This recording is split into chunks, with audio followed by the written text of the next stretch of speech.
সময়টা আমার 2:15-তে আমি ভাত খেতে বসছিলাম। এমন টাইমে আমার স্বাস্থ্য ভাই শাহিন যে ডাক কইতেছে জসিম মিয়া মা শিল্পী তো নাই, কি নাই দিয়া দমু দিয়ে এলাম যে শহীদ খারাপ ডাক্তার, তে ডাক্তারও আনছে।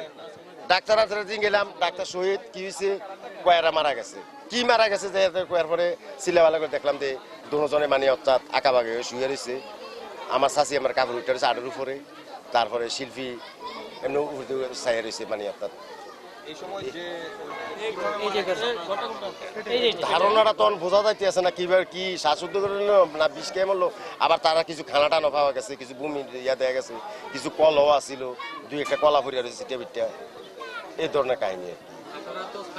আমরা আমার তো বাড়ি এখানে, আমার বাড়ি এখানে জগরাজ। আমরা তে তো তার মার পিছনে লক্ষ লক্ষ টাকা খরচ করছে। আমরা যদি আমার বোনের পিছনে খরচ করছে, আমার হাতে খরচ করছি।